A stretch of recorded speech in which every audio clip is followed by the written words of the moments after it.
Graças a Deus, meus queridos, nós queremos cumprimentar a todos com a paz do Senhor, amém? Amém! Eu quero, antes de tudo, louvar a Deus pelas vossas vidas. Anotei aqui para não esquecer. Eu quero louvar a Deus pela vida do pastor desta igreja, pastor Gessival Barbosa, da sua esposa, de toda a sua família, do pastor Jonas Cardoso, e também pela vida dos nossos queridos pastores que estão ministrando a palavra do Senhor, pastor Daniel Ascioli. Já estivemos ali na igreja que ele liderou, pastoreando para a glória de Deus, e é uma referência naquele estado, e que tem servido a causa do mestre, ali pela Convenção do Paraná, abençoando vidas em nome do Senhor Jesus. Louvar a Deus também pela vida do pastor Sóstenes Fernando, que Deus abençoe. Trouxe uma boa palavra de Deus hoje, nesta tarde, e cumprimentar aqui esta convenção na vida e na pessoa do pastor Gessival Barbosa, todos os demais pastores, membros, e que Deus abençoe. E também louvar a Deus pela vida desta igreja aqui no Japão, que está expandindo o nome de nosso Senhor e Salvador Jesus Cristo.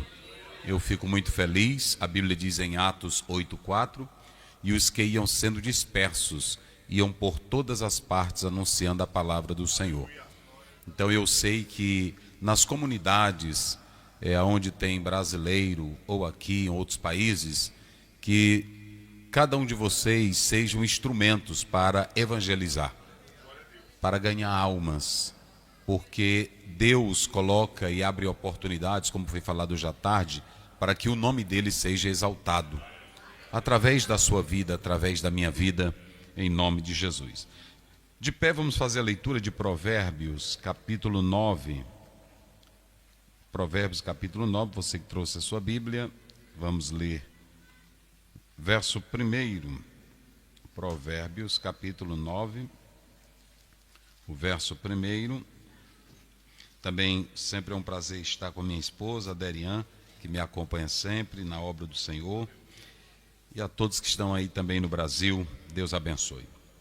A sabedoria já edificou a sua casa, já lavrou as suas 7 colunas.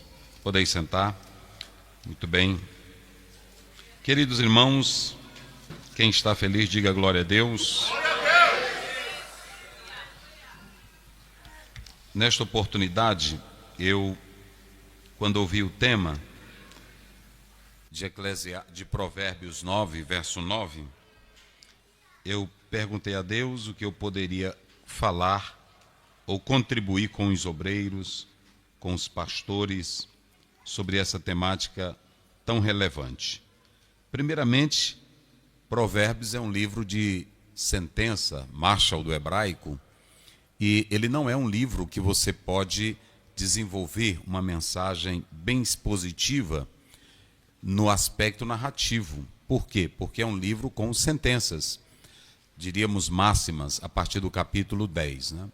Do capítulo 1 até o capítulo 9, nós temos uma construção em cima do que está sendo trabalhado aqui, a sabedoria. E nesta noite, baseado nesse tema que está aí, a minha palavra será 3 colunas para a formação do ministro interior. Digam comigo, 3 colunas para a formação do ministro interior. Queridos,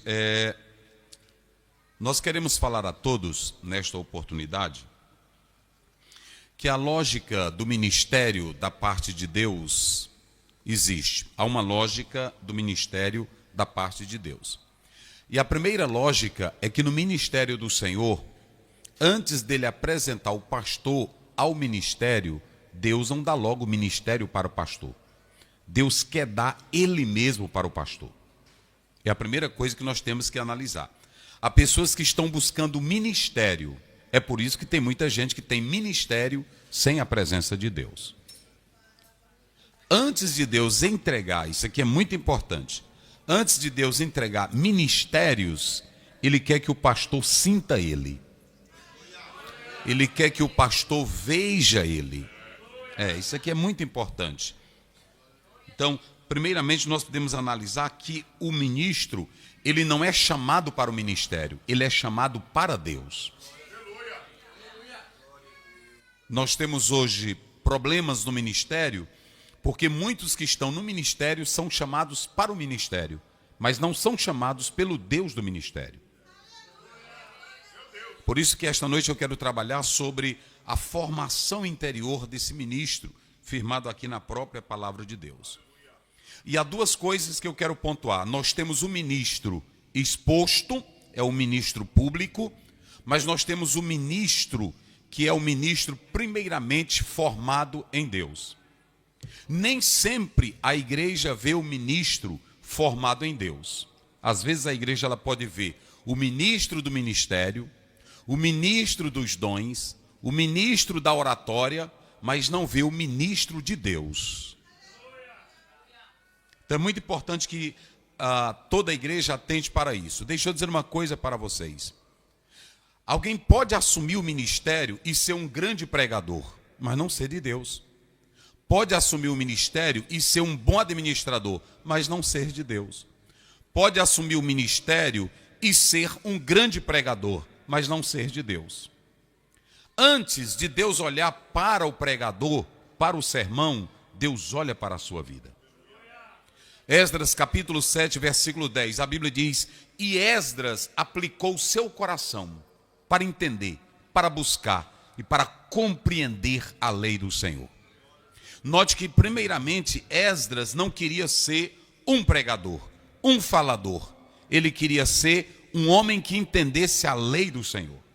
Há muitos que pregam sermões bonitos, e a igreja ela pode olhar alguém aqui do púlpito e ver um sermão muito bonito, mas ela pode também ver que aquele sermão é exposto, é pregado, mas não tem o chamado de Deus. A igreja, ela vê plataforma, Deus vê o secreto. Quando você lê Mateus capítulo 6, do verso 4 até o 10, você pode ver isso claramente. Jesus disse: entra no teu quarto. É muito importante cada obreiro, cada irmão que está aqui entender que antes de assumir liderança, Deus quer que você assuma intimidade com Ele. Antes de assumir cargo, Deus quer que você tenha relacionamento com Ele. Isso aqui é muito importante porque, prestem bem atenção, Deus não te coloca em primeiro lugar em plataforma, em púlpito, em altares. Se você pegar o capítulo 3, verso 1 até o verso 12 de Êxodo, Deus, quando chamou Moisés, eu quero que vocês participem comigo. Deus, quando chamou Moisés, Moisés estava onde? Vamos lá, quando Deus chamou Moisés, olha, primeiro veja bem, Atos 7:22 diz que ele era formado em toda a ciência do Egito. E quando Moisés tentou libertar Israel com a ciência do Egito, com a capacidade militar, Flávio Joséfo, em História dos Hebreus, ele diz que Moisés era um militar de primeira linha. Quando ele tentou, a Bíblia diz que eles não reconheceram a Moisés. Então a primeira coisa, aonde foi que Deus chamou Moisés? Vamos lá, agora estão pegando. Aonde foi que Deus chamou Moisés? Mas ele já era formado em toda a ciência do... E por que que Deus não chamou ele quando estava na faculdade do Egito? Estão entendendo? Então preste bem atenção. Antes de Deus te dar o ministério, Ele quer que você saiba quem é que está chamando, quem é que está ordenando, quem é que está escolhendo. Hoje nós temos muitos pastores medrosos, porque na verdade tem um ministério, mas não sabe se Deus o chamou para o ministério. Quem tem ministério sem Deus chamar, vai ser covarde, vai ser medroso, só vai viver doente. Quem tem ministério chamado por Deus, esse vai enfrentar o faraó de cara a cara. Só quem crê diga glória. Então, em primeiro lugar, Deus diz assim para ele, e olhe, preste bem atenção.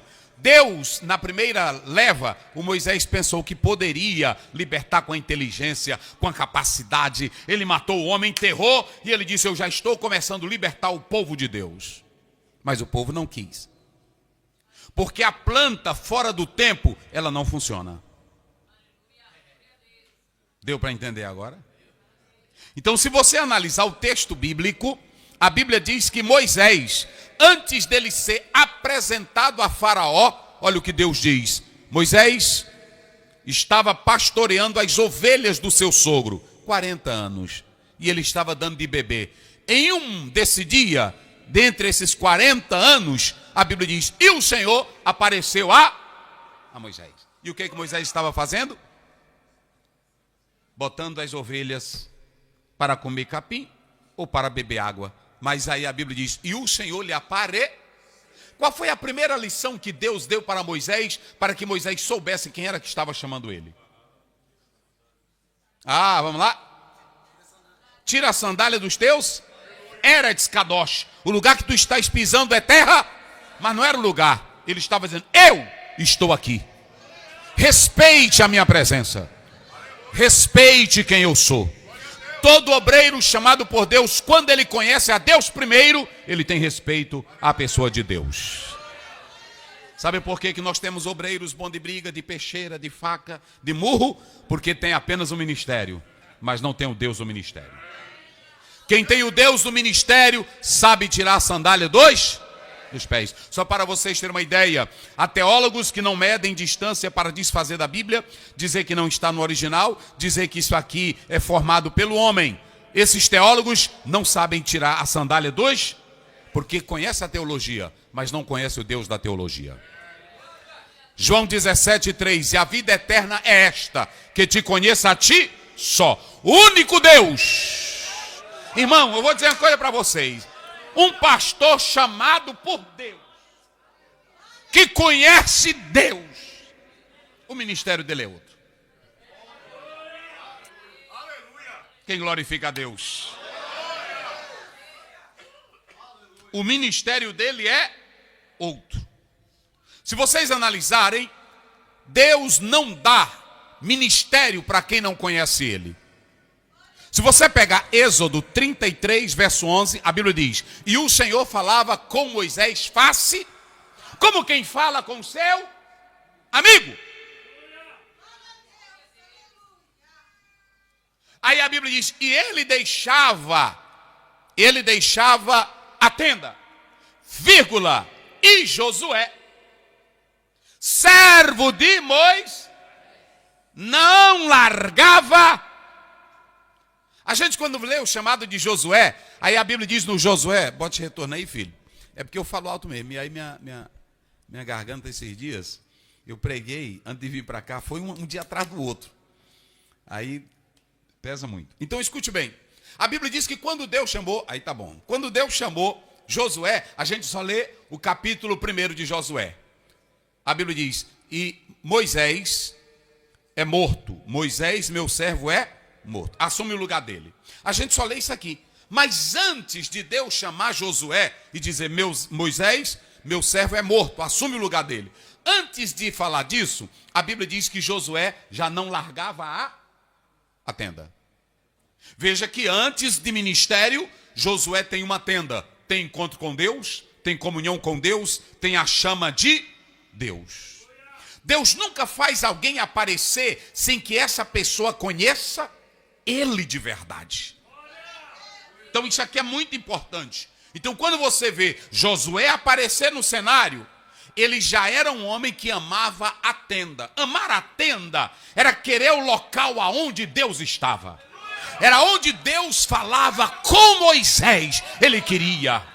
Oh, meus irmãos, deixa eu dizer uma coisa para vocês. Se hoje todo pastor tivesse fome de Deus antes desse púlpito,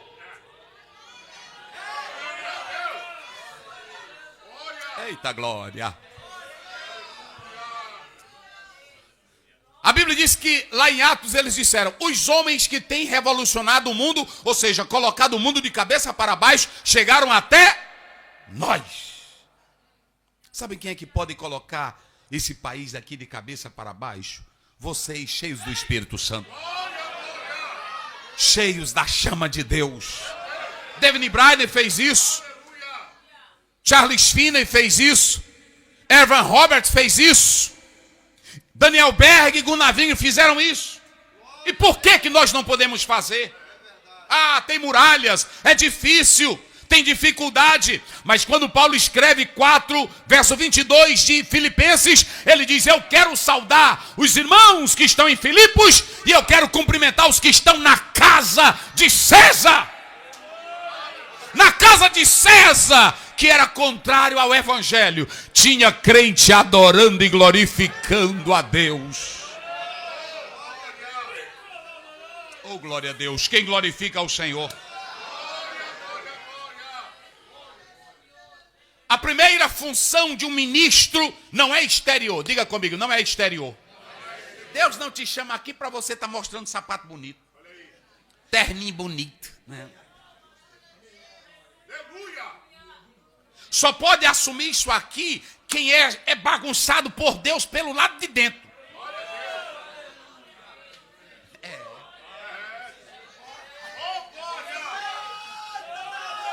Esse negócio porque você é engomadinho, é ajeitadinho, tem teologia, bota ele aqui que vai dar certo, ele é muito capaz. Rapaz, primeiro tem que ser mexido por dentro. Tem que ser queimado pela glória de Deus. Todo homem que você vê Deus agir nele, ele já saiu do secreto. Amassado por Deus. Quebrado por Deus. Capítulo 6 de Isaías, ele diz: mas como é que eu vou pregar? Aí o anjo vem com a brasa e queima. Eita, meus irmãos. É lábios queimados. Jeremias 18, é vaso amassado. Quando você vê o ministro, olha para cá, vê o ministro aparecer fazendo gracinha, usando o púlpito para atrair gente, ele nunca foi pisado por Deus. Quando você lê Gálatas 6, Paulo disse: ninguém me moleste, eu trago em meu corpo as marcas. Oh, aleluia.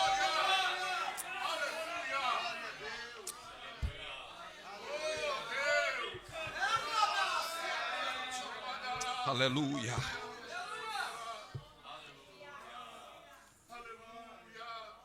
Davi só vai para o trono depois que ele recebe a unção. Está lá em 1 Samuel 16, verso 13. E Samuel derramou o azeite sobre a cabeça dele perante todos os seus irmãos. Aí a Bíblia diz: e o Espírito do Senhor fez o quê? Se apoderou. Olha para cá, deixa eu dizer uma coisa. Antes de você aprender a falar com o povo, aprenda a falar com Deus.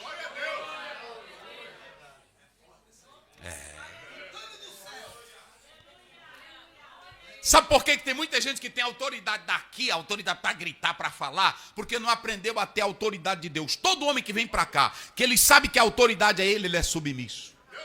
Mas todos que vêm para cá usar de autoritarismo, nunca tiveram um encontro com Deus. Porque na hora que tem, Deus te quebranta, Deus te humilha. A Bíblia diz em Atos 9, Paulo respirava, Paulo, ele tinha ódio. Mas quando Deus pegou ele, ficou mansinho. O que eu faço?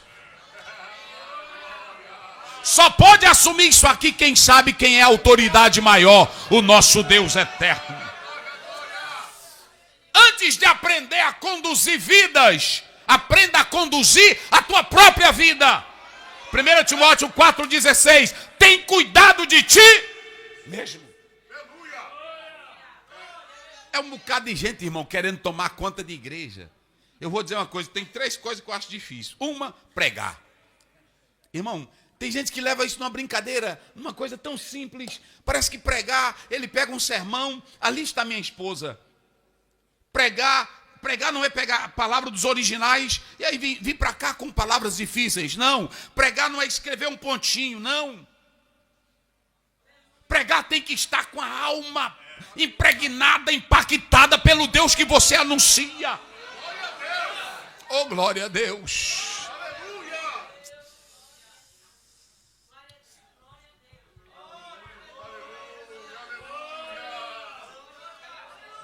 O apóstolo São Paulo, em 1 Coríntios 9, 26, 27, ele diz: eu esmurro o meu corpo e o subjugo. Ele está dizendo, se um atleta usa todas as regras para ser o melhor campeão e ele vai se esquivando de certas coisas, assim sou eu. Meus irmãos, se alguém quer ser um homem de Deus para essa geração, tem que pagar um preço.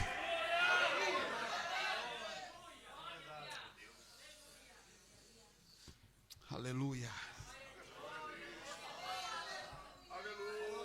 E é possível eu impressionar vocês aqui do púlpito, porque o púlpito é o lado externo do pregador, não é o lado interno do pregador.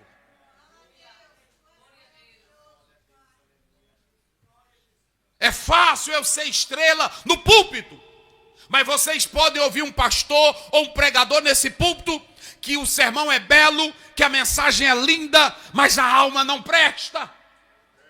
Por isso que João disse, eu quero que tudo vá bem em você, como bem está a tua alma. Quem está bem na alma, irmãos, escute, pode levar taca, pode levar peia. Mas a Bíblia lá em Atos 16, lá pelo 25, a Bíblia diz, à meia-noite, depois de surrados, humilhados, acorrentados, algemados, envergonhados, Paulo e Silas oravam. Olha aí. Olha ali, olha, como é lindo, olha. E perto da meia, irmão, pregador que não é formado pelo lado de dentro, tudo dele é reclamação. Tudo dele é reclamação. Irmão, vou mudar de igreja, o pastor lá não me vê. Quem precisa te ver é quem te chama, rapaz. Ninguém olha para mim. Um dia desse um obreiro disse para mim, o pastor Ziel, eu já trabalho com ele um bocado de tempo, mas eu queria que ele fizesse eu crescer. Eu disse, rapaz, está ruim, porque primeiro, não é assim? Só quem faz crescer é Deus. A Bíblia diz, não é do que corre, não é do ligeiro, de maneira nenhuma. E Paulo diz em 2 Coríntios 3,5, a nossa capacidade vem de Deus. Olha para cá, aqui não é lugar de promover ninguém, aqui é lugar de homens chamados que querem sofrer pela obra. E quando você lê 2 Timóteo 2,15, está escrito, procura apresentar-te a Deus, como o quê? Como obreiro? Então olhe para cá, a Bíblia está mostrando para nós isso. Essa relevância, essa importância. E deixa eu dizer uma coisa para vocês aqui nesta hora. O público ouve o seu sermão, mas quando Deus traz um pregador, ele não está ouvindo só o sermão, ele olha para o quê? Quando você lê a própria palavra de Deus em Jeremias 17:10, enganoso é o mais do que todas as coisas, incorrigível, quem o conhecerá? Às vezes o pregador pode ter o sermão lindo, ele pode adivinhar, ele pode profetizar, mas antes do sermão, Deus olha para o coração. Sabe o que vocês veem quando o pregador está pregando? Tem irmão que diz assim, eita, o cara ali é profundo, rapaz. O cara destrincha, é assim ou não é? O cara patina no grego, no hebraico, no aramaico.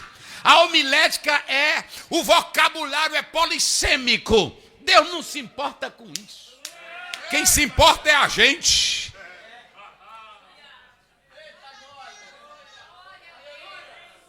Vocês pensam que Deus está preocupado em um pregador impressionar? Vocês admiram o pregador. Deus olha para a fidelidade. 1 Coríntios 4:2. Requer-se dos seus ministros que se achem fiéis.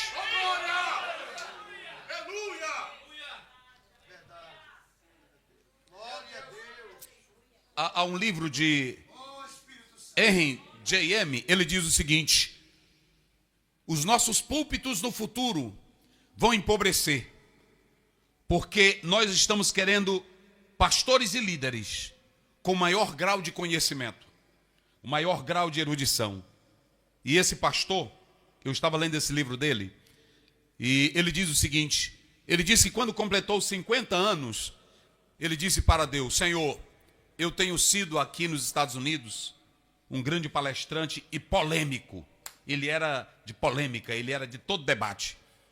Mas eu com 50 anos, eu quero saber o seguinte: o que tu queres daqui para frente para a minha vida? Eu estou pronto a pagar o preço.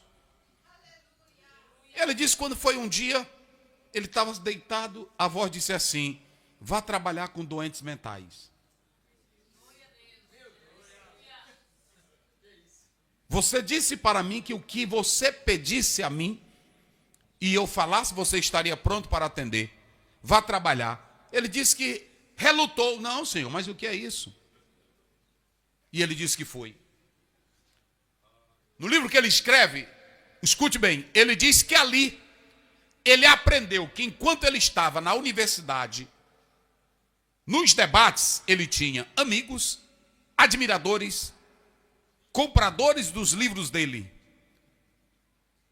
E tinha gente para debater e discutir. Mas quando ele entrou naquele local para cuidar de loucos, ele disse que lá ninguém reconhecia ele, ninguém sabia quem era ele, os livros dele não valiam nada.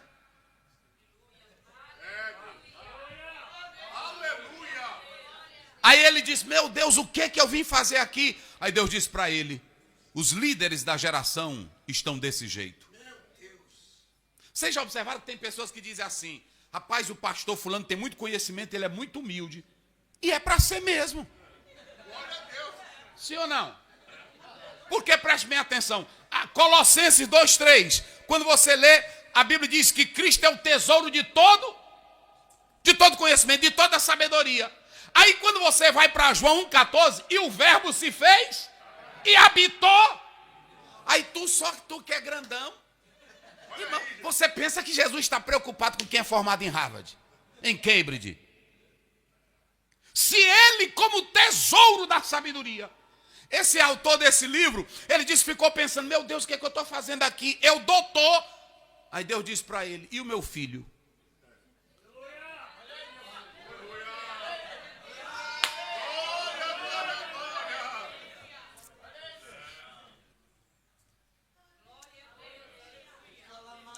Oh, glória a Deus.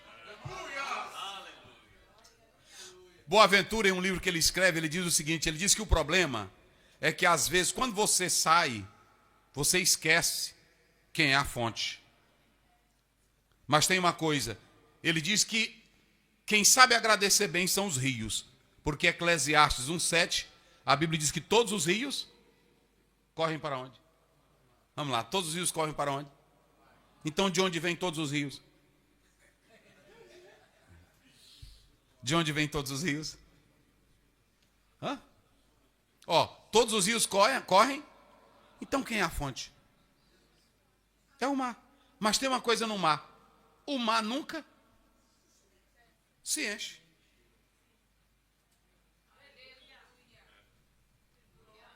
E o problema nosso é que às vezes eu sou só uma cacimbazinha de água. Só uma xícarazinha. Eu já acho que eu sou. Vocês sabem qual é o problema, irmão? O nosso problema não é apenas exterior. O nosso problema é o quê? Sabe o que Deus está dizendo aqui para nós, nesse evento? É que nós precisamos, primeiramente, de obreiros que sejam trabalhados pelo lado de dentro. Eu vi uma vez um irmãozinho orando, Jesus, tu me conhece, me revira pelo lado de dentro e pelo lado de fora. Eu disse, é oração.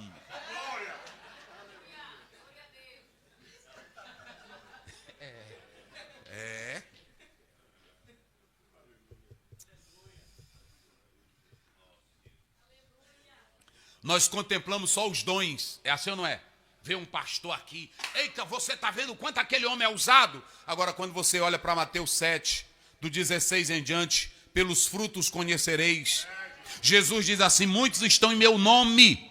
O Senhor não olha só para os dons, ele olha para motivar. Por que ele canta? Por que ele prega? Por que ele dirige? Há muita gente dirigindo igreja no Brasil por grande salário. Tire o salário que acabou a vocação dele.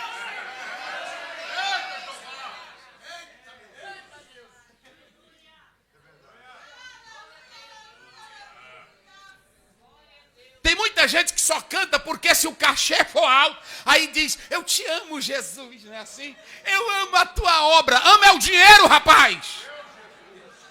Agora o pastor falou aqui pela parte da tarde. Paulo gritou e disse, ainda que eu seja menos amado por vocês, eu vou continuar amando vocês. Olha, quem é trabalhado, diga comigo, quem é trabalhado pelo lado de dentro, termina o ministério com muitos inimigos, mas sem nenhum rancor, remorso ou tristeza. O pessoal chegou e disse, Samuel, teu menino não presta para nada. E veja que mesmo os filhos não valendo nada, mas quando alguém vem falar, a gente acha ruim, não acha, irmão?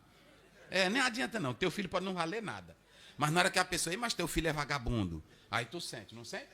Pois é. Pois chegaram para Samuel, não chegaram? Samuel, teu menino não vale nada. Não foi, pastor? Teus dois meninos, tu és um homem de caráter, mas teus meninos não vale nada. E tu já tá velho, então tá vendo que tu não vê bem direitinho, tu fica baixando assim a vista, e aí tu tá ruim também. Pronto. Nós queremos um novo rei. Pronto, aí Samuel foi para casa, triste, não foi assim? Aí Deus chegou e disse, não, meu filho, não te preocupa não. Eles estão rejeitando, a mim. Mas o que eu acho lindo nesse texto, é que quando ele coloca Saul, ele vai sair de cena. Olha, irmão, como é lindo. Aí o pessoal vê que ele vai embora. Aí diz, Samuel, ele diz, por não esquece de nós, não. Aí eu acho lindo isso. Ei, irmão, isso aqui é pastor trabalhado pelo lado? Pelo lado de dentro.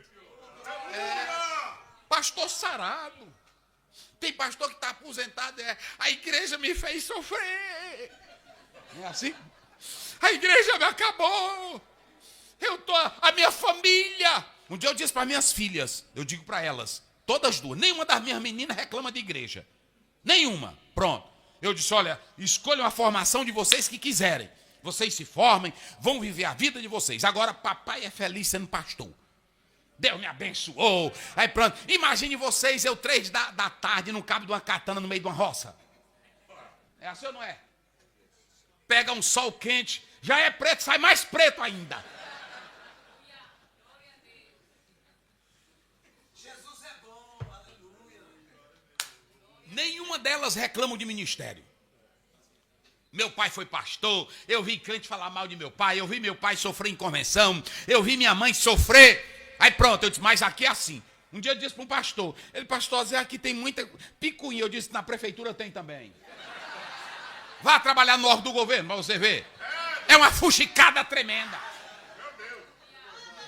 Aí quando chega na igreja, qualquer coisinha quer falar mal da igreja. É ou não é? Pronto. Então escute. Mas o problema não é o ministério, o problema não é convenção, o problema não é púlpito, o problema é quem está no púlpito ou no ministério. Samuel era trabalhado, quando ele foi saindo, o desprezo, mas ele disse, eu jamais deixarei de orar por vocês. Oh, mas é bonito. Eita, glória a Deus. Quem glorifica a Deus?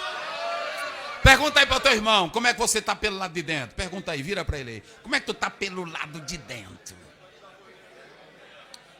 Glória a Deus! Aleluia! Aleluia!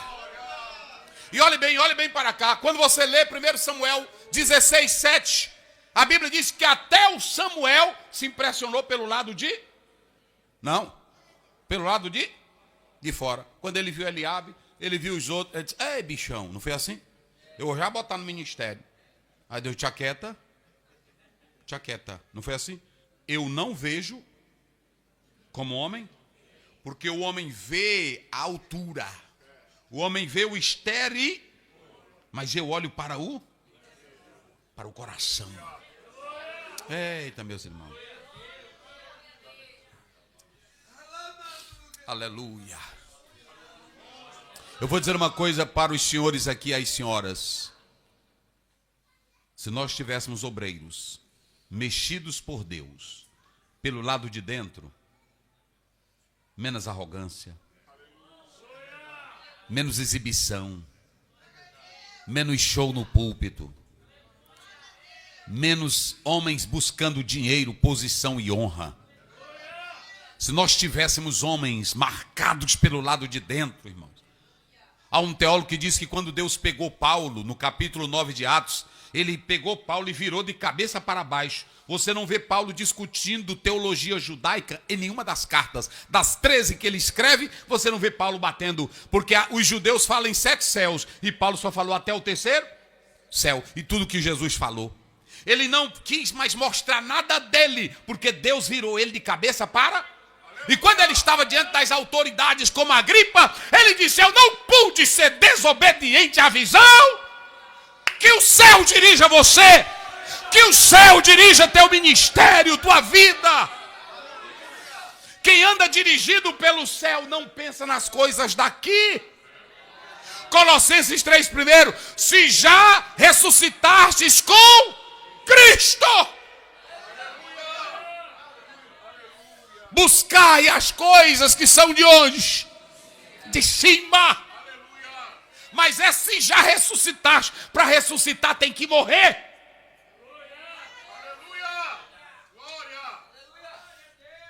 Mas veja bem, 3 colunas. 3 colunas, digam comigo, 3 colunas para a formação interior do ministro.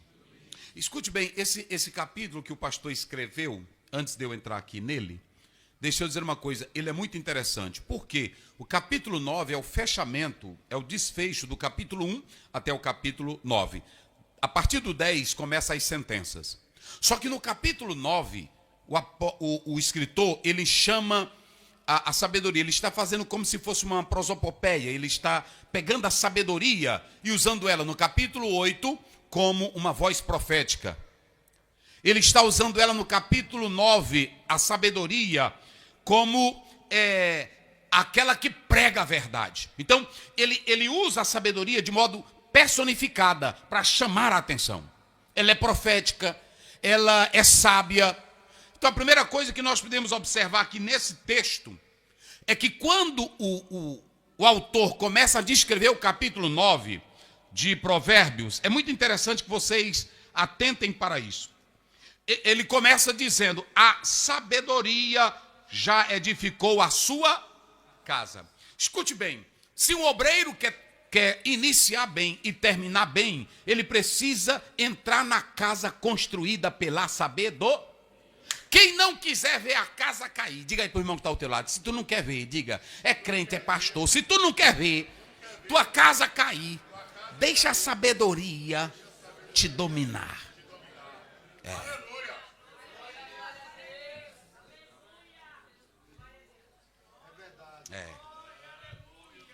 E veja bem, a sabedoria, esse texto, ele tem 3 momentos. O primeiro momento é do capítulo 1, do capítulo 9 até o verso 1 a 6. Do 1 a 6 você tem o convite da sabedoria. Do capítulo 9, dos versos 13 a 18, você tem o convite da loucura. Amanhã eu vou encerrar falando sobre loucuras ministeriais. Vocês sabiam que tem muita loucura? Aqui tem as igrejas, não sei aqui no Japão, mas no Brasil, nos Estados Unidos, tem cada loucura que você diz: isso existe no meio pastoral? Então veja que existe o convite da loucura, do 13 a 18. Dos versos 7 até o 12, é chamado de parêntese, é um interlúdio. Ali você vai mostrar que nesses versos do interlúdio, do parêntese, aí vocês têm o tema que a convenção aqui escolheu. Ensina ao sábio e ele se tornará mais. Mas olhe bem que lá no hebraico não está essa palavra. Há uma tradução que diz: ensina a quem? Tem outra tradução que diz diferente. Diz aí como é que está, 9:9. 9:9. Como é que diz aí de vocês? Dá instrução ao sábio, e ele se fará mais sábio. Isso, vai. Ensina ao justo. Ensina ao tzadik ao justo. Preste bem atenção. Esse tzadik aqui, ao justo, é alguém que é governado pela lei de Deus. Ensine um auxiliar que tem Bíblia, mas que não é dirigido por Deus. Ele usa até a Bíblia para te matar. Então não é ter Bíblia. Ensina ao justo. Ensina ao justo. Esse justo é sábio. Por que ele é sábio? Por que ele é justo? Porque a palavra domina a vida dele. Quando a palavra domina, se você pegar Jó 1:2, aí a Bíblia diz: havia na terra de Uz um homem íntegro, e o que mais? Temente a Deus, e o que mais? Justo.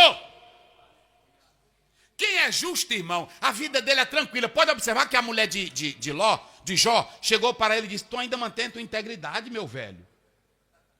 Amaldiçoa teu Deus. Ele disse: minha filha, não fala assim. Qual é o marido hoje, irmão?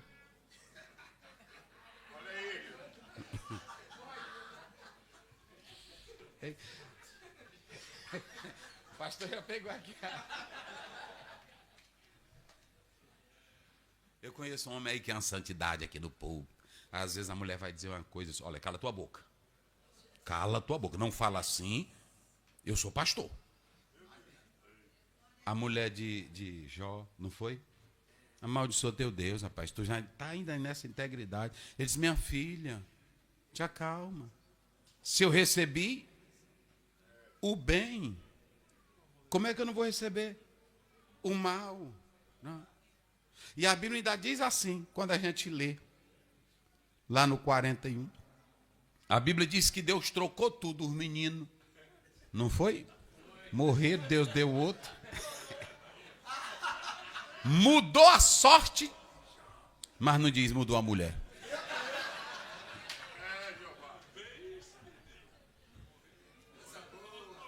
Irmãos, deixa eu dizer uma coisa para os senhores. O justo aqui é uma qualidade pelo lado de dentro. Pastor Daniel Osceola, o senhor está entendendo? Eu não estou falando de andar bem, não sou contra, porque cada um tem seu estilo. Cada um tem seu estilo, cada um tem uma maneira de pensar, tem uma forma de se vestir. Agora, se eu sou trabalhado pelo lado interno,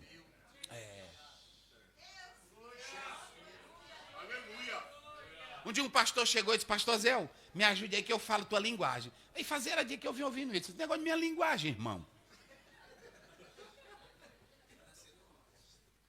Rapaz, eu falo a Bíblia, né? Assim, é a linguagem da palavra de Deus.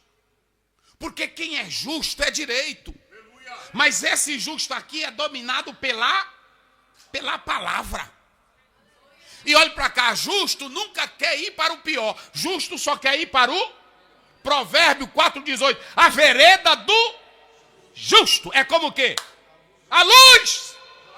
A aurora vai brilhando, brilhando, brilhando, brilhando até ser dia. Eita, glória a Deus. Eu não me importo se tu sabe muito ou tu se sabe pouco. Agora, se tu é transformado pelo lado de dentro, vai dar um bom obreiro.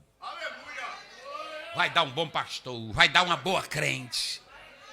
Se for um homem trabalhado pelo lado de dentro. Aí ele começa dizendo: a sabedoria, diga, a sabedoria já edificou a sua casa.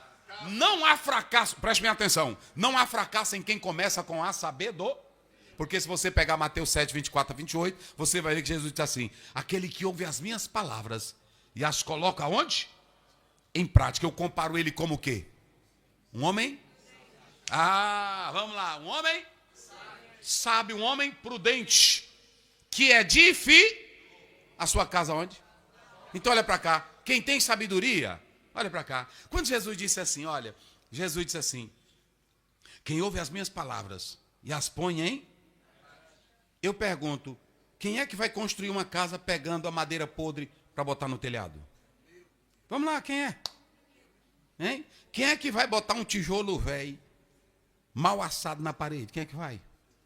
Quem é que pega um cano velho furado e bota na casa? Então só começa a casa ruim quem já começa podre pelo lado de dentro. Tem irmão que diz assim: irmão, o Deus levantou fulano de tal e ele não vigiou, se corrompeu.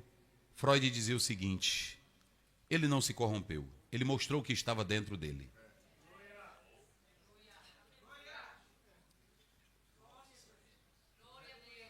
Irmão, se a gente botar, preste bem atenção, se a gente pegar, e nós vamos mostrar aqui, a sabedoria edificou a sua casa. A sabedoria nunca falha, a sabedoria nunca erra, a sabedoria nunca fracassa. Agora, se você analisar, aqui tem dois convites. Nós temos o convite da sabedoria e o convite da loucura. Quais são os dois convites? E o outro? Da loucura. Do 1 a 6 é o convite da sabedoria. E do 13 ao 18 é o convite do quê? Da loucura. Pronto. Sabe o que ele quer dizer aqui? Tem duas maneiras de você viver a vida. Ou como sábio, ou então como o quê? Como louco. Aí se você analisar, você é quem sabe. Salmo 1,6. Porque o Senhor conhece o caminho. Olha para cá. O Senhor conhece o caminho do justo. Mas o caminho de quem? Do ímpio perecerá. Então veja que o texto começa dizendo, o Senhor, ele não diz, o Senhor conhece que você prega bem. Não, Senhor. O Senhor conhece que você canta bem. Não, Senhor. O Senhor conhece o caminho do justo. E quando tu é justo, irmão, é como Daniel. O anjo chegou apressado e disse, Daniel, me desculpe, mas tu quando começaste a orar, a tua oração já chegou lá. Não foi assim? Olha para cá. E ele ainda diz assim, porque lá em cima tu és muito amado. Eita, meu irmão, se você vive aqui na terra e o céu te ama. Eita, glória, quem glorifica a Deus? Eita, glória. Quando o céu te ama, meu irmão.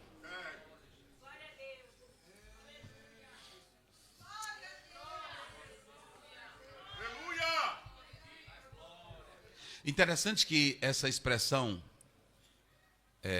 hakmot, ela está no plural. Mas ela não poderia estar no plural porque ela está sendo ligada por um verbo no singular. Isso é muito interessante, isso aqui no hebraico, se você analisar. Hakmot, essa expressão, esse sufixo ot, ele é o plural feminino. Só que aqui os gramáticos dizem que é um plural de majestade. Aqui não são várias sabedorias. Aqui está falando da sabedoria. E por que está falando das 7 colunas? Porque está mostrando a perfeição dela. Então, essa palavra hakmot, se vocês observarem aqui, ela é a expressão que a Septuaginta vai traduzir ou colocar ela como Sofia. Diga comigo, Sofia. Só que Sofia é muito bonito, vocês já observaram? Sofia, a academia discute Sofia, a sabedoria.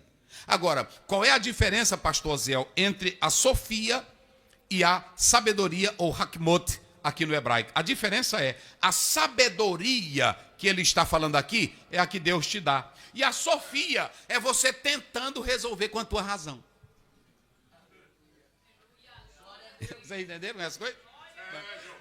A Sofia, eu tenho... por que o mundo veio? Qual é a razão do mundo? Por que tem isso aqui? Por que é assim? Por que é desse jeito? Se a Sofia, a sabedoria, Deus, eu estou em tuas mãos. A sabedoria, Deus, dirige os meus. Pastor que é dominado pela Sofia, a mensagem dele é técnica. A mensagem dele é mais racional. Pastor que ele tem a sabedoria dos céus, ele tem revelação, ele tem entendimento, ele tem a graça.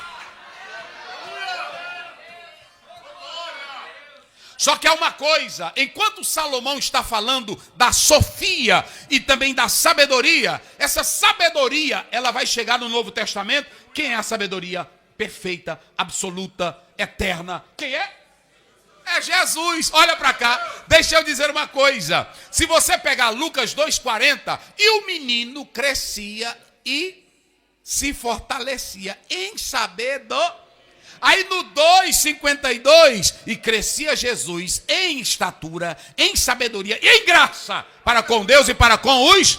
Em 1 Coríntios 1,14, aí Paulo acaba com a bagaceira e diz, cadê os sábios do mundo? Cadê os inteligentes? Mas aprove Deus salvar o mundo pela loucura da pregação. Cristo é a nossa sabedoria. Eita glória. Agora, irmãos, ele diz assim: a sabedoria já edificou a sua casa. Diga comigo, banar. Diga só isso aqui no hebraico, só, eu não vou citar muitos, é só para a gente, diga banar. Diga construir. Então, quem constrói uma casa tem o quê? Pronto. Pastor Daniel, o senhor sabe que o engenheiro pega uma planta, não é assim?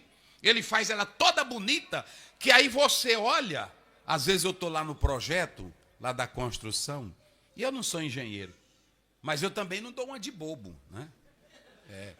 Eu chego lá no meio deles, aí tem um rapaz da empresa que vem com um monte de papel e um bocado de garrancho. E aí eles ficam lá, olha pastor, por que isso aqui? Eu disse, aí, tá, o senhor está entendendo? Aí é profundo. Para ele não achar que eu sou também. Não é assim? Mas eu acho lindo, escute, eu acho bonito, eles pegam, colocam, olha pastor, isso aqui, essa estrutura e isso aqui. Ninguém constrói casa sem sabedoria. É por isso que a Bíblia diz, olha para cá, Provérbio 14, primeiro, a mulher, cadê as irmãs? A mulher edifica o quê? E se você pegar o Provérbio 31, ele vai mostrar na prática o que é essa sabedoria dessa mulher. Então escute, tudo, qualquer casa só se constrói com... E quem faz uma casa de barro ou uma casa sem alicerce, como é que Jesus chama ele? Vamos lá, como é que Jesus chama ele? Chama ele de tolo. Então olhe para cá, quer construir um ministério sólido? Quer construir um ministério abençoado? Deixa Deus colocar as colunas do teu ministério. Aqui esse texto é o mais debatido. A sabedoria já edificou a sua, lavrou. Diga comigo isso, esse verbo, lavrar. Mais forte, lavrar. Lavrar. Ela vai lá no seixo, lá nas pedras, e pega as pedras pesadas e começa a cortar. Porque na casa de Deus ele não bota material bagunçado. Ministério não é lugar para transformar obreiro. Ministério é lugar para obreiros transformados. Procura apresentar-te a Deus. O obreiro tem que ser cortado. Receber martelada, paulada. É assim, o obreiro que tanto dele ele começa a chorar. Vou largar de mão.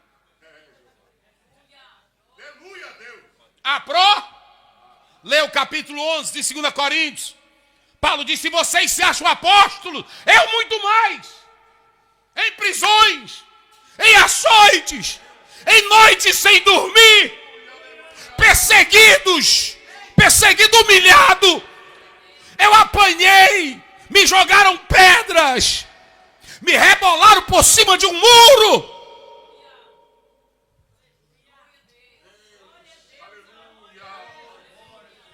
Meu irmão. Aí ele vai, ele não tem mais como contar. Aí ele diz, em perigo na selva, em perigo na cidade, em perigo no mar, em perigo no rio. E ele diz assim, em perigo entre os falsos. Pronto, porque tem pastor que eu não sei como é que eu vou fazer aqui tem um bocado de falso. E o que é que tu quer com eles? Cuide em teu serviço, rapaz. É assim ou não é? Pronto, pastor Zé, o irmão ali, tem pastor que diz para mim, o irmão ali não gosta do senhor. Aí pronto, quando eu vejo o irmão, eu passo por ele, Padre, meu querido, como é que está? Tudo bem? Tudo bem, pastor, como é que está a família? Está bem. E o senhor está bem? E a almazinha aí, como é que está?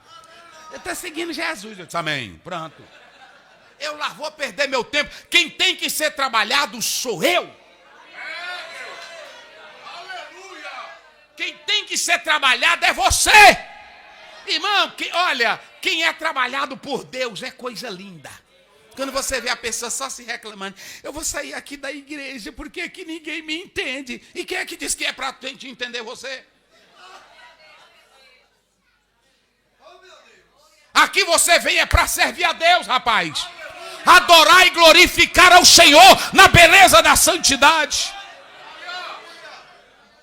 A sabedoria pegou as suas 7. Vamos lá, 7 o quê? 7. Vamos lá, diga o quê?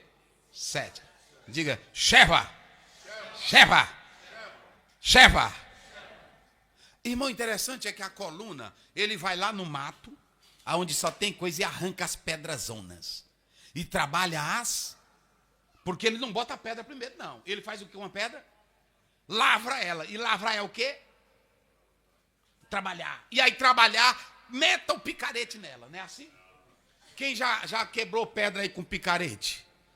Quem já? Levante a mão. O que acontece quando você está quebrando? Hein? Dói a mão, não dói? Mas sai o quê? Pode furar o olho, não é assim? E o que mais? Tem vezes que você, quando bate, sai até fogo. É assim ou não é? Pronto, é assim que Deus trabalha. Aí ele diz assim, ela pegou as pedras, lavrou. Tem que ser trabalhado. Quando você lê 1 Pedro 2, ele diz, mas vós sois pedras vivas. Cadê os crentes pedra viva aí? Cadê? Tem irmão que fica aqui na igreja. Olha aí, irmão, já colocou, é o 5, tá bem aí, ó. 1 Pedro 2, 5. Tem irmão que fica aqui na igreja, irmão, eu estou assim me sentindo morto. Pô, então não é uma pedra viva. Porque olha para cá, irmão. Diga comigo, Deus. Não, diga, Deus quer a noiva dele embelezada. Então ele trabalha em você para te deixar pedra viva. Cadê só os crentes pedras vivas aí? Levante a mão. Eita glória. Pronto. Agora vamos lá. Aí ele pega as pedras, trabalha. Às vezes a gente vai na casa de gente rica, né? Assim. Aí quando vai mostrar, foi em casa de muitos crentes. Pastor Zé, diga quanto foi essa pedra aqui de mármore. Eu disse, não sei. É assim, é. Aí ele com todo orgulho, né? O senhor já viu também? Ei, um dia eu entrei na casa do irmão, lá na praia, ele foi me mostrar a mansão que ele comprou. Irmão, isso é bom, mas não me iludo nada disso. Aí ele disse, pastor Zé, vamos lá para o senhor abençoar. Aí eu fui. Aí pronto, pastor, diga quanto é uma pedra dessa. Eu não sei, irmão. Isso aqui eu mandei buscar. Não é assim? É, mandei buscar em Jerusalém. Mandei buscar não sei aonde. É, né, pastor? É, isso aqui veio da Itália. A vida foi muito irmão. Um dia o irmão chegou para mim e disse, pastor, essa sua gravata é a gravata não sei o quê. E aí ele começou, irmão. Ele disse assim, uns 50 nomes de gravata. E eu disse, irmão, isso aqui é a minha mulher que compra, eu não sei de qual país é, não. Eu lá estou me importando, irmão. Agora olha para cá. A gente quer colocar o melhor material na nossa casa, sim ou não? E por que aqui nós queremos colocar de qualquer jeito?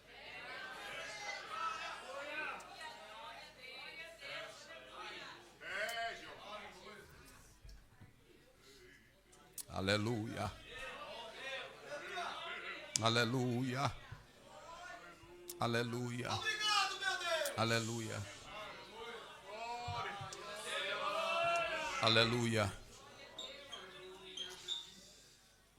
A sabedoria já edificou a sua oikodomel. Essa palavra no grego, ela é edificar para algo espiritual. É por isso que lá em 1 Coríntios 3, Paulo diz, veja cada um como edifica, pastor. Porque tem crente, tem pastor, olha para cá, irmão. Tem crente, tem pastor que ele quer botar qualquer mulambo velho na igreja.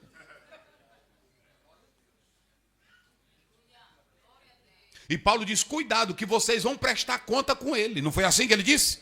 Vão passar pelo tribunal. Aí Paulo diz, tem uns que edificam, vamos lá, tem uns que edificam com palha, tem uns que edificam com madeira, e tem outros que edificam com quê? Feno. Donald Stamp diz que palha, madeira e feno pega fogo sem trabalho. Você ajunta, tem a irmã que pega o gadãozinho dela, junta um montão de folha, mais alto do que esse teto aqui. Aí a pessoa diz, não toca fogo que... Mas na hora que ela bota fogo, o que acontece? Aí na mesma hora, o que acontece? Se acaba. Agora ele diz, quer edificar bem, veja cada um como edifica. Quer botar coisa de valor? Vamos lá, primeiro, edifica com o quê? Vamos, quem está lembrado? Não, é lá no texto. Hein? Ouro, e depois? Prata, e depois? Pronto. que tu está botando aqui? Como é teu glória a Deus aqui? Como é teu louvor aqui? Como é tua pregação aqui? Como é tua dedicação aqui?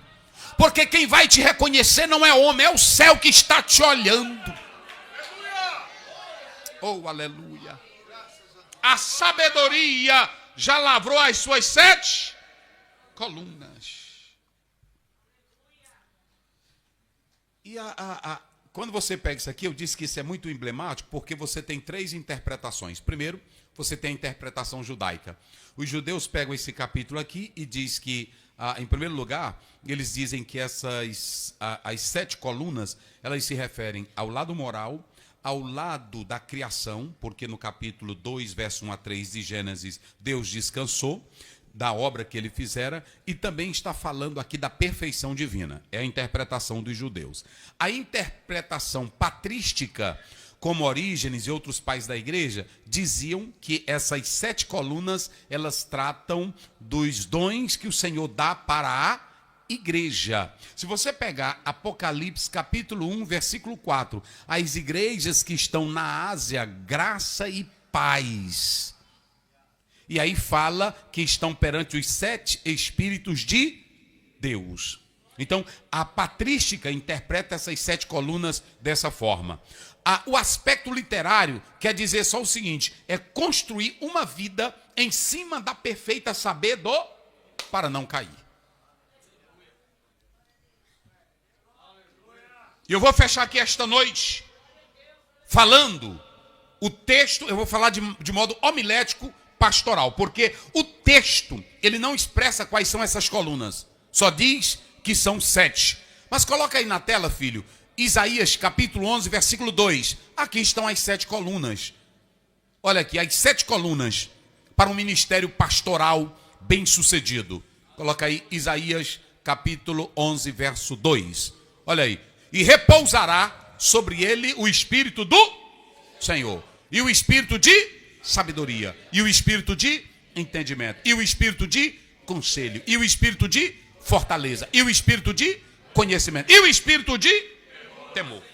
Tá vendo aí? Mas eu só quero falar de 3 dessa noite, 3 colunas, porque as primeiras 3 colunas, a primeira coluna é o Espírito do Senhor. Diga comigo em hebraico, Ruá. Diga lá, Ruá Adonai. Diga, Ruá Yavé. Veja que a palavra lá, Yavé, é o Espírito do Deus que existe. A primeira coisa, quer teu ministério de pé, quer tua vida abençoada, quer tua vida de sucesso, primeiro, tenha o Espírito do Senhor. Se você vier para cá com um negócio de habilidadezinha, confiando no cursozinho que tu faz, ou que tu tem uma boa administração, ou que tu sabes falar bem. Pode observar, tem pastor que é que nem Saul. Ele fica no trono, mas não vai deixar nada. Pegue o Saul e o Davi. Olha a diferença entre o Saul e o Davi. Tem gente que passa pela igreja, dirige a igreja, dirige uma congregação. Os crentes estão lá, todo mundo dormindo, xoxinho, né, assim. Aí pronto, uns hinozinhos velho frio. Os irmãos não sentem nada, o pastor está falando, as irmãs estão dormindo. Agora, pegue um homem movido pelo Espírito do Senhor. Irmão, um homem que é movido pelo Espírito do Senhor. Olha, a primeira, e preste bem atenção, essa primeira coluna, ela não é exterior, ela é o quê? Interior. Porque primeiramente Deus quer formar a identidade dele em você. Diga comigo, Espírito. Bem forte, Espírito. Entra aqui. Olha, irmãos, esse ruá é o mesmo pneuma. Esse ruá é o sopro do Espírito de Deus, te dando a identidade de Deus. Eita glória. E é uma coisa interessante, quando ele começa a trabalhar no teu interior, imagine aqui um homem dominado por Deus. Preste atenção aqui comigo. Um pastor que Deus chama ele. Um pastor que é cheio de Deus. Tudo dele, irmão, ele só fala de Deus. Tudo dele, ele só pensa em Deus. Tudo dele, ele só quer ver a obra de Deus expandir. Porque ele está cheio do quê? Do Espírito. Eu não estou falando de tu dar pulinho, de tu fazer. Não, eu estou falando é de ser cheio do Espírito. Aleluia! Olha para cá. Se você pegar Juízes capítulo 3, versículo 10. E o Espírito do Senhor revestiu Otini e ele se levantou. Se você pegar Juízes 6, 34. E o Espírito do Senhor entrou em Gideão. Gideão estava dizendo, eu sou o menor. Não é assim? Eu sou o menor. A minha família é a mais. É pequenininha, é pobre. Eu sou o negrinho, eu sou a negrinha. Não tem Espírito Santo não, irmão. Quando o Espírito Santo te pega, eita glória. Quando ele entra, é diferente. Eita glória. Eita glória. Quando você... Hoje o pastor, eu creio que aqui não tem, mas o pastor fica se esforçando, dando curso de como administrar a igreja, como evangelizar. E às vezes tem um bocado de obreiro com a apostila zona, né? Marcando. Não ganha uma alma para Jesus, nem que mate. Aí marcando. Como fazer a igreja crescer? Irmão, deixa o Espírito Santo te pegar. Olha, quem é cheio de Deus, a Bíblia eu já citei aqui, eu já citei 1 Samuel, e o Espírito do Senhor entrou em Davi. Aí o pai mandou o Davi deixar uma comidinha para os irmãos no campo, não foi? Eu pergunto aqui aos senhores, falem bem forte, Davi foi convocado para a guerra? Ele era soldado? Tinha experiência de guerra? Sabia pegar numa espada? Sabia guerrear? Sabia lutar? Tinha estratégia de guerra? Ele só foi deixar o quê? Ele só foi deixar o quê? Uns queijinhos para os irmãos dele. Aí pronto. Quando ele chegou lá, mas quem tem unção, irmão, é inquieto. Quem tem unção todo o tempo é assim. Um pastor cheio de Deus, na hora que ele vê, ele chega perto de um cabaré e diz, bem aqui vai dar uma igreja. É assim ou não é? É desse jeito. O irmão chegou agora e disse para mim, pastor, aqui é um motel. Eu disse, não, comprar isso aí, rapaz, para fazer uma igreja. Aí pronto, eu falei com a mulher, ela disse, é 1 milhão e tanto, eu disse, não tenho. Ela disse, mas o senhor não quer só uma parte? Eu disse, nós vamos comprar. Aí pronto, entrei lá, compramos e agora estamos construindo uma igreja. Olha para cá, homem que tem Espírito Santo de Deus, ele quer ver Deus abrir e crescer em tudo. Quem tem isso aqui na alma, na vida. Agora quando ele não tem, ele fica só nos cálculos, não é assim? No marketing. Ele bota a propaganda e espera, vê o que vai acontecer. Não é assim? Aí o Davi chegou, aí ele entregou a comida e aí saiu, disse, eu vou já ver a luta. Quando chegou lá ele topou, foi um gigantão. Não foi assim? Cadê os homens? Cadê um macho para lutar aqui? Não tem. Aí pronto, e ele, pequeno e tudo, aí ele botou a cabeça entre os irmãos, está lá no texto, não foi? Aí ele disse, o que é isso aí? Quem é esse saliente? Olha, quem tem Espírito Santo.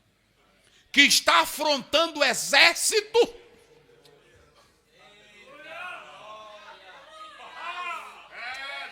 Que está afrontando o exército do Deus vivo. Quem é ele? Aí os irmãos, tu já está com a tua saliência, rapaz. Porque conhecia. Irmão, quem tem a unção, olha, o Espírito de Deus aqui. Você vê que quando a mulher perguntou, tu também é um dele, afirmou de Pedro, não foi? Ele praguejou, jurou, não foi assim? Deus me livre. Não é assim? É tu, rapaz. Mas quando o Espírito Santo entrou, oh glória. A Bíblia diz, e ele se pondo de pé. Irmão, é diferente. A primeira coluna é Deus trabalhando pelo lado de dentro. É formando a tua identidade. Eu pergunto, Deus quer crente velho covarde? Deus quer crente medroso? Pronto. Fala não. Às vezes eu respeito porque tem que respeitar mesmo. Fala não, porque aí pode morrer. Aí nós estamos agora com isso. Fala não, fala baixinho. Tem muito aí com isso. Cuidado, não te matam. Eu não sei não. Aí o Espírito Santo, irmão, não sei mais não. Eu não sei mais não. A primeira coluna, escute para cá. Deixa Deus fortalecer o teu interior. Deixa Ele soprar. Irmãos, e há uma coisa. Eu pergunto aqui. Eu vou finalizar só com essa coluna que não dá para me seguir. Escute aqui, olhe para cá. Quando você pega Juízes 11, 29, a Bíblia diz assim, e o Espírito de Deus entrou em Jefité. Olha para cá. Quando você pega a própria palavra de Deus, Efésios 5,18, e não vos embriagueis, no qual há... Vocês sabiam, me parece que Mateus 3,16, se não me foge a memória. Vocês sabiam, quando Jesus é batizado, o que desce sobre ele? O Espírito Santo. 3,16, aí 3,6. O Espírito Santo entrou em Jesus. Olha aí, olha aí. E sendo Jesus batizado, subiu logo da água. Aí os céus, e o que desceu sobre ele? Vamos lá, igreja, o que desceu sobre ele? Agora preste bem atenção. Quando o Espírito de Deus desce sobre ele, aí a própria Bíblia diz que ele cresce cheio do Espírito Santo. Ele vai começar o ministério dele no poder de quem? Lucas 4,18.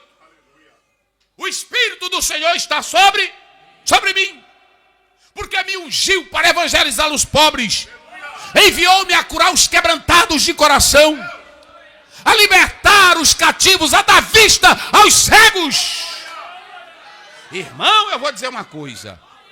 Um homem, olha, eu vou dizer uma coisa. Um homem que tem esse primeiro, qual é o primeiro pilar? Qual é o primeiro pilar para o ministério não cair? Qual é o primeiro? Hein? Vamos lá, qual é o primeiro pilar? Diga, ter o Espírito de Deus. Quando você pega e tem o Espírito Santo, ele está dando a identidade dele. O DNA de Deus entra em você. Tudo que é de Deus vem para você. A habilidade de Deus, a graça de Deus, a capacidade de Deus. E a Bíblia diz que até para o deserto. Tem irmão que hoje, se tiver uma prova, ele não quer ir. E a Bíblia dizia, o Espírito Santo pegou Jesus e levou para um hotel. Foi assim? Ah, não. E o Espírito de Deus pegou Jesus e levou para um oásis. Foi assim? O que diz lá? Lucas 4, primeiro. E o Espírito... Eita, irmão. Irmão, quem tem o Espírito Santo é diferente. Quando você lê Atos 20, aí os irmãos começaram a chorar, não foi? E o Ágabo pegou a cinta de Paulo e amarrou e profetizou. Ei, assim fará o dono dessa cinta. Quando chegar em Jerusalém, será preso. Aí os irmãos, ai meu Deus, não vai não, Paulo, não vai não, pelo amor de Deus. Aí Paulo diz, calem a boca. Vocês pensam que o Espírito Santo não vem me dizendo?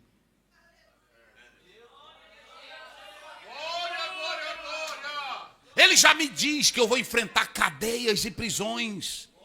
Mas eu fui chamado para isso. Irmão, não tem coisa melhor do que um homem direcionado pelo Espírito Santo. Formado pelo Espírito Santo. Então deixa Deus te encher do poder dele aqui esta noite. Eu tenho um recado de Deus aqui. A casa não cai quando o Espírito de Deus te sustenta.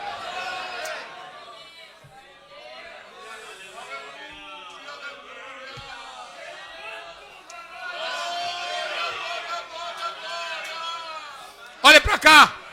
Deus não te dá conselho. Deus não te dá púlpito. Deus não te dá fama. Deus não te dá glória. Deus não te dá status antes de assumir o ministério. A primeira coisa que ele faz é te encher do Espírito dele. Oh, aleluia. Oh, aleluia. E deixa eu dizer uma coisa para finalizar, irmãos. Deus está trabalhando primeiro o teu interior. Não se preocupe com o exterior, não. Porque, preste bem atenção, no interior, quando ele trabalha, ele coloca a identidade dele. Ele coloca a autoridade dele. Irmãos, isso é tão lindo. Só para vocês terem uma ideia. A Bíblia, ela mostra isso aqui claramente para nós. Se você observar o texto nessa primeira parte aqui, que é a primeira coluna que Isaías fala, o Espírito do Senhor. Diga isso comigo, o Espírito do Senhor. Olha, deixa eu dizer uma coisa para você. Se você quer manifestação, se você quer dom, se você quer ver um homem sendo usado por Deus, ele primeiro tem que estar no nível espiritual. Dentro dele, olhe para cá, só para vocês terem uma ideia, olhe para cá. Jesus disse a Nicodemos, no capítulo 3, o que é nascido da carne, mas o que é nascido é o quê? Aí ele diz assim, eu não posso. Nicodemo diz, como é que é isso? Ele diz, olha para cá. Como é isso? Eu nascer de novo. Ele disse, você ainda não está no meu nível. Olha para cá. Irmão, para entender as coisas de Deus, só se estiver no nível de Deus. Pastor Zé, e como é que eu posso saber o nível de Deus? Deixa ele introjetar. Deixa ele colocar o Espírito em você. Aí a Bíblia diz lá em 1 Coríntios 2,10. O Espírito revela todas as... Até...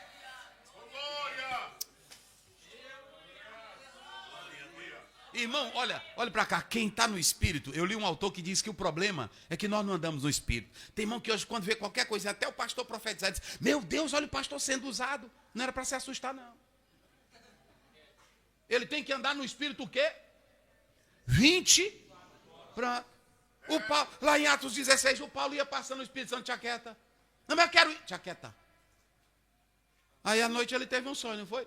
Um varão passa, aí vamos, pronto. Paulo toda hora era guiado pelo Espírito. O Espírito não quer que eu vá. O Espírito me dirige. Até o chamado dele, capítulo 13, versículo 2. Disse o Espírito Santo, separai-me a Paulo e a Barnabé. Deixa eu dizer uma coisa para os senhores e as senhoras. Você quer ver o sobrenatural de Deus? Deixa o Espírito Santo. Eita, irmão. Eu vou fazer uma pergunta aqui para me finalizar. Só para vocês. Quem é que entende mais de Deus na terra? Quem é? Vamos lá. Quem é que entende mais de Deus? Vamos, quem é? Quem é que vai até as profundezas de Deus? Quem é que diz como é Deus? Quem é Deus? Agora imagine ele em você. Aí no 2,14 Paulo diz, o homem espiritual faz o quê? Ele discerne tudo. Irmão, olha para cá. Quem é espiritual não vê a mulher de Jeroboão. Ela se ajeitou todinha, mudou o sapato. E aí o marido delas, vai lá, porque o menino está para morrer. E aí o profeta, ele sabe que eu estou sem vergonha, ele sabe que eu estou em pecado. E ele não vai me aceitar. Aí te disfarça, bota um batom, bota uma sombra, bota um capu na cabeça. Aí foi, é assim. E ele já estava quase cego, não vendo mais. Na hora que ela botou o pé, ele disse, entra mulher de Jeroboão, pode entrar. Ela disse, Aleluia! Irmão, quem anda no Espírito, eita, glória a Deus. Oh, mas é bom, irmão. Oh, mas é bom. A Bíblia diz, irmãos, está lá em 2 Reis, me parece lá pelo capítulo 13. Um homem foi visitar Eliseu e a Bíblia diz que Eliseu já estava à beira da morte. Olha como é lindo, irmão. Tem crente hoje que está morrendo. Eu não quero ir agora, não. E o Eliseu morrendo. Estava morrendo. É lá no 13 de 2 Reis. Ele já estava morrendo. Aí o homem foi visitar ele, o rei. Quando chegou lá, pronto. Olha, Paulo, o irmão já botou aí. Era lá mesmo. Olha, já estava doente, da enfermidade que ele ia morrer. E aí, Jeoás foi visitar ele. Quando chegou lá, ele morrendo, acamado velho, doente. Aí o rei chegou, disse, Shalom, ele disse, Shalom. Como está? Ele disse, está bem. Aí disse, Eliseu, mas tu está aí doente. Ele disse, pega esse arco bem aí. Ele, mas o que? Pega. Ele pegou o arco. Pega a flecha. Aí ele atirou, atira. Aí a Bíblia diz que ele até com ele, irmão, e depois o Eliseu se zanga, porque ele não atirou várias vezes. Ele disse, você só atirou essas 3 vezes, pois só vai vencer assim. Por que tu não atirou 3, 4, 5? Agora, olha para cá. Como é que ele tinha esse nível sobrenatural? Espírito de Deus. O rapaz amanheceu o dia, foi lavar o rosto. Aí quando olhou um monte de cavaleiro. Aí ele correu. Eita, Eliseu, nós estamos fritos. Aí ele disse, o que é? Tu vê a multidão ali de homem para pegar nós. Olha, irmão, natural, Eliseu disse assim, Senhor, mostra só para ele o que ele não está vendo. Aleluia. Irmãos, deixa eu dizer, Eliseu, ele via 24 horas o sobrenatural. Eu estava pregando em uma convenção e um pastor me contou do pai dele. Diz que de madrugada ele levantava e aí ia orar e pegava uma cadernetazinha. Aí ele dobrava o joelho e dizia, Ficava conversando. Aí de manhã a esposa dele, rapaz, mas tu conversou muito ontem à noite. O que era? Disse, não é porque Jesus disse ontem para mim, que é para mim pegar o dirigente tal, botar para o lugar tal. É para mim tirar a fulana de tal, botar para o lugar tal. Ela disse, ele conversa contigo assim, disse, direto. Aleluia! Oh, glória! Olha para cá, se ele soprou em você, e quando você pega João 16, 13, 14, João 15, 16, ele vai ficar em vocês.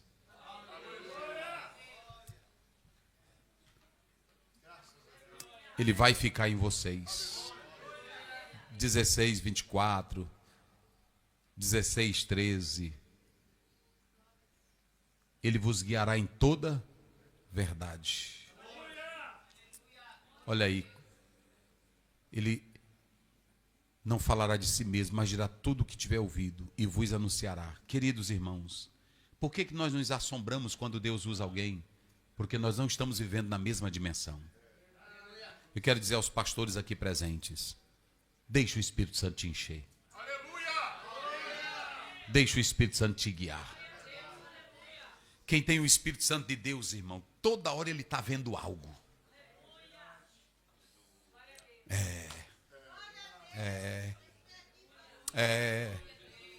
Toda hora, pronto. Quem tem o Espírito Santo de Deus é tranquilo, ele sabe o destino dele. Tem irmão que fica incomodado, tem líder que fica querendo ouvir A ou B. Quando você lê 2 Reis, capítulo 2, aí o pessoal chegou para Eliseu e disse, tu já sabe que vão tomar o teu senhor? Ele te cala. Eu já sei. Tem pastor que todo mundo diz um negocinho, ele larga, é uma visão que o outro tem. E pastor, é para o senhor fazer isso. Não, antes dele falar contigo, o profeta, quem é que tem que falar com você? Porque em você está o quê? Aleluia! Espírito Santo. E Paulo era tão ousado que quando ele escrevia, ele dizia, e se vocês acham que eles são alguma coisa, eu tenho o Espírito de Deus. É assim. Às vezes tem irmã que vem com um sonho e com as coisas para mim, que aí falta me amedrontar. Pastor, e ela conta, não é tremendo? Eu disse, é tremendo. E aí o que o senhor diz? Eu disse, meu irmão, estou na vontade de Deus. Eu sou guiado pelo Espírito de Deus. Pronto. Eu recebo tudo. Agora, eu tenho definido com Deus o que ele quer para mim, o que ele quer para a minha vida, o que ele quer para o meu ministro. Quando você lê Romanos 14, Paulo diz no verso 5, cada um tenha tudo bem definido. Tem pastor que era assim, de uma vez um irmão chegou e disse assim, pastor, eu pregando, não vou citar a cidade, porque é gravado. E pastor, Deus disse que não é para o senhor mais dar a santa ceia com pão, é com bolacha. Aí lá vai o pastor, meu irmão, lá vai o pastor no meio do culto, mandar atrás de um pacote de bolacha. É assim. Tem coisa, meus irmãos. Olha para cá. Um homem de Deus, irmão, que ele é guiado pelo Espírito Santo de Deus, ele é como Eliseu. Vão tomar o teu senhor de ti. Calai-vos, que eu já sei. Paulo, quando tu chegar em Jerusalém, vão te prender. Ele disse, eu estou pronto para isso. No 24 ele diz, eu não tenho a minha vida como preciosa. Ou seja, que Deus é esse que dirige a vida dos outros e não dirige você que está dirigindo a igreja? Quando você lê Atos 10, escute, quando você lê Atos 10, a Bíblia diz que os homens chegaram para buscar Pedro. Agora já pensou, irmão? Chega 3 homens lá em casa. Cadê o pastor Oziel? Hein? Se eu nem sei de onde é. Aí ele diz assim, Deus disse que é para você vir conosco. Mas eu pergunto, o que foi que aconteceu quando os 3 homens chegaram? Em Atos 10. Deus disse, Pedro, vai vir aí alguns homens atrás de ti. Desça e vai com eles. Ou seja, o mesmo Deus que falou para Cornélio, falou com quem? Então é assim que é a vida espiritual. Quem quer a primeira coluna?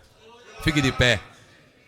Fique de pé. Há alguém para Jesus aqui esta noite que recebeu a palavra de Deus, que quer se reconciliar, voltar, aceitar a Cristo. Se tem alguém aqui, venha. Se tem alguém aqui, eu quero, pastor. Eu quero.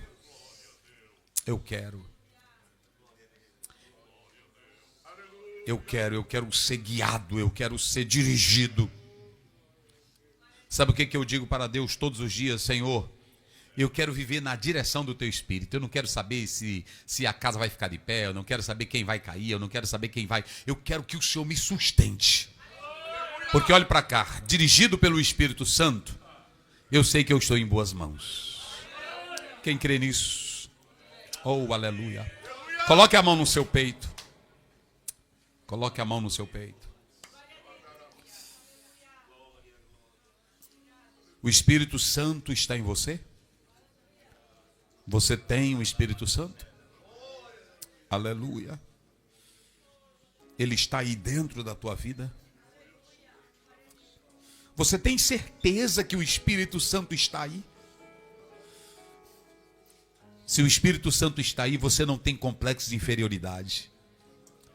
Se o Espírito está aí, você transforma esse medo na coragem que Ele vai te dar.